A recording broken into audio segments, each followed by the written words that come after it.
But it's painful. Yeah, it's been painful for the last 10 years because Liverpool and Manchester City have been the most dominant teams. And the debate that Manchester United fans would keep alive, including me, because all the great Liverpool managers and players and all the great Manchester United managers and players, the two most successful clubs in the country, would always say your bread and butter is the league title. And Manchester United had won more than Liverpool up until obviously probably about 2 hours, 3 hours time. And that's where you could sort of keep the sort of argument alive around who's the most successful club. The minute that Liverpool go level with Manchester United on league titles because they've won more European Cups, that debate is over for a period, certainly for 12 months at least, and probably more, because Manchester United don't look like they're going to win the league in the next year or two. So yeah, it's painful. Manchester United had to work hard to get above Liverpool in league titles, you know, to win 13 unanswered, to get to a point whereby they went from 7 to 20 was a monumental achievement. But football is in cycles. No one's got a God-given right to win the league. But over at Old Trafford, in the boardroom, the ownership, the playing side of things, the training ground, the fan base, it should cause real tremors all the way through. And with the fan base, it absolutely hurts like hell. It's been a dark, dark weekend. Liverpool finally sealed the 20th league title. And I must admit, I don't normally give Gary Neville props, but I give him props there.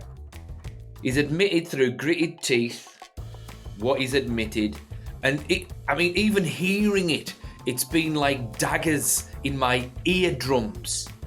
So for him to say it live on air in front of millions of people and all the Scousers around the world, it must have been grueling for that lad. And in the next little clip that you're going to see in a minute, he's going to go through some of the bad things and some of the things that Manchester United need to do in order for them to have a better season next season. And again, listen to Jamie Redknapp and listen to Sturridge. Like, there's a veiled dig at Gary Neville, and there's a little moment where he's looking at them and Gary just looks defeated, but he keeps a brave face. So have a look at that. But if you like this video, please like, share and subscribe. I know it's not a good one, I know, but it's got to be addressed. And if you've got something to say, please put it in the comments. The Big D reads all of the comments, even you Scousers. If some of yous come across this video, say what yous want. Say what you want. The Big D doesn't care. And then stick around for after the clip, because the Big D is going to be explaining very precisely why Liverpool still can't hold a candle to Manchester United in terms of stature. Here's Gary. But it has been historically bad this season. We've got a graphic to show you just how bad it has been. First of all, under Erik ten Hag and more recently under Ruben Amorim. 1.15 points per game between the pair. Under Amorim, that drops to 1.05. Presuming Ruben Amorim gets to start next season, Gary, which we all think he will, at what stage is he going to have to show some signs of progress, do you think?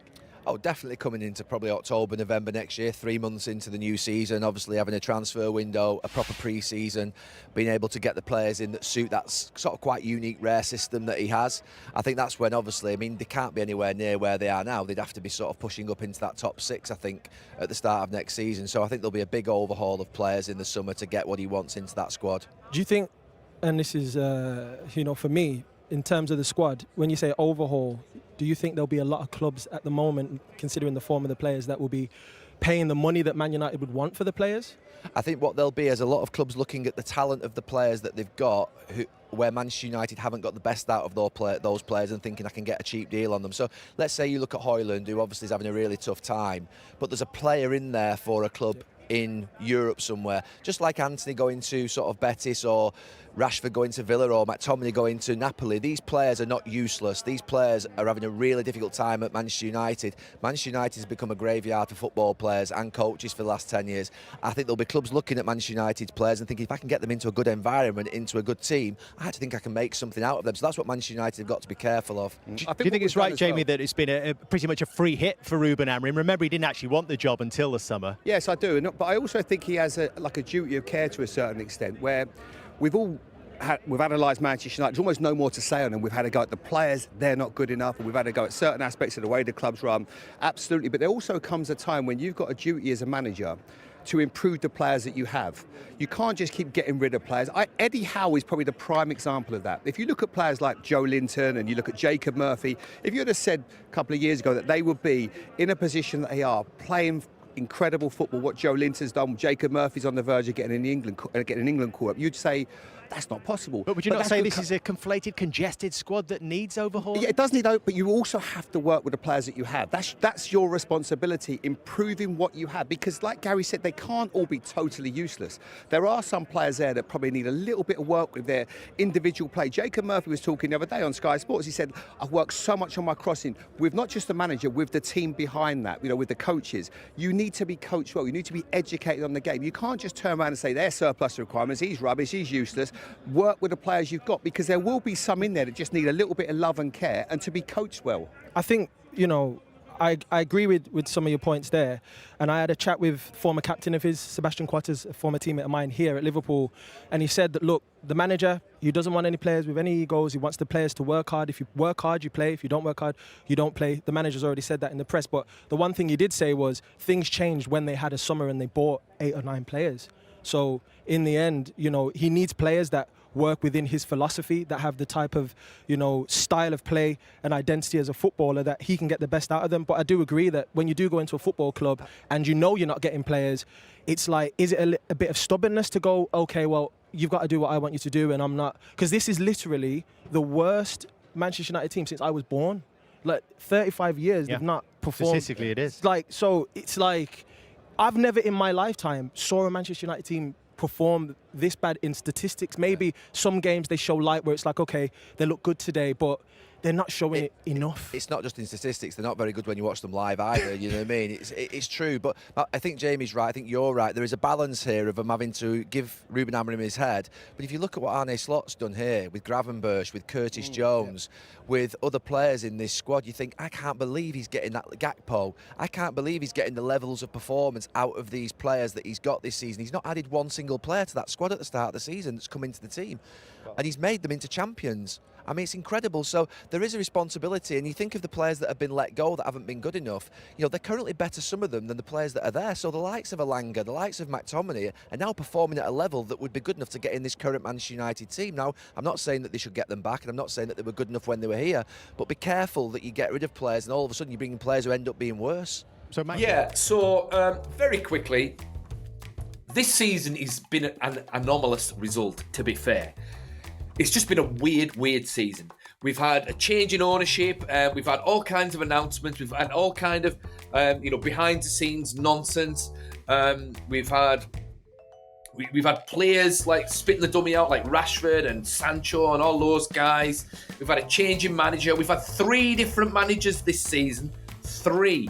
We've had Erik ten Hag, we've had Ruud van Nistelrooy, and we've had Ruben Amorim. Plus also Ruben Amorim has come in with a brand new system. He's laying the law down straight away, and that's, put a lot of noses out of joint, and it's also taken the team longer to adapt to this new system, which I think they have adapted now, strangely, as they have been proving in the Europa League, winning the Europa League semi-final, in case you didn't know. Unfortunately, it's put people like Marcus Rashford's nose out of joint, and he was our best chance of goals being scored, so the team hasn't been able to score goals, and we haven't been able to get any consistency or anything like that. So it's just been a weird season. It's not the worst team Man United have ever had on paper, anyway. But in terms of performance in the league, it certainly is. It's been terrible in the league. But weirdly, we could win the Europa League. But we'll see. We'll find out on Thursday. But anyway, all this talk about Liverpool, overtaking Man United, blah, blah, blah, blah, blah. Credit where credit's due. They won the league, fair enough. They weren't really challenged, but they still won it. They were the most consistent team, and that's that. They've won more European Cups, fair enough. But, I mean, look, in terms of stature, Man United are still miles ahead of Liverpool. Like miles ahead. Man United are, without a shadow of a doubt, by far the biggest club in England. And it's as simple as that. And there's a number of reasons why. I mean, first of all, the elephant in the room. The dreaded Man United microscope.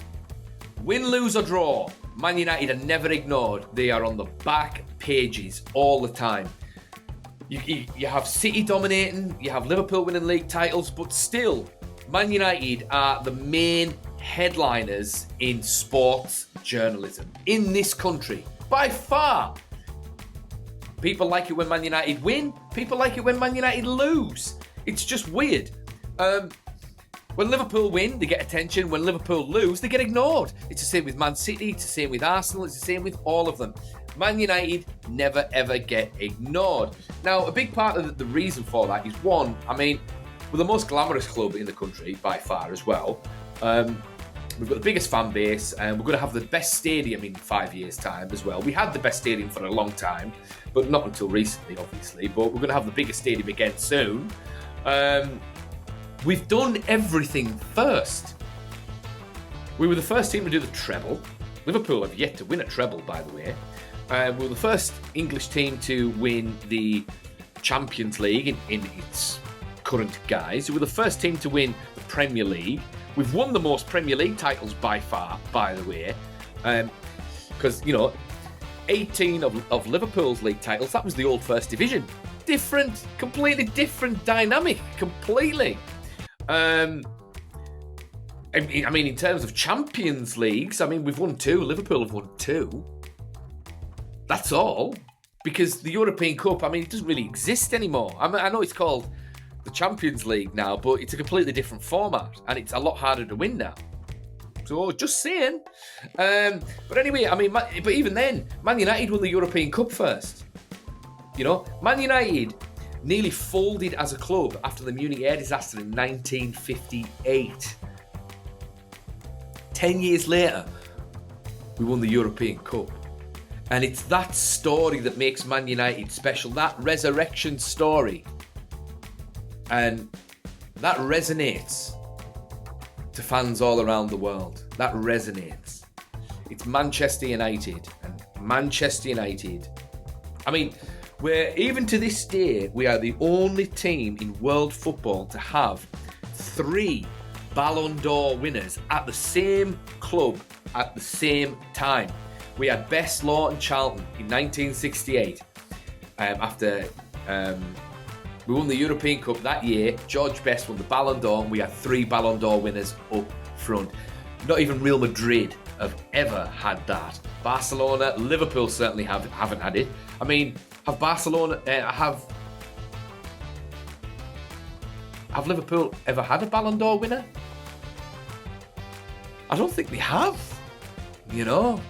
And if you look at all of the players that have played for Man United and all the players that have played for Liverpool, if you had an all-time Man United 11, there isn't a Liverpool player that gets into an all-time Man United 11.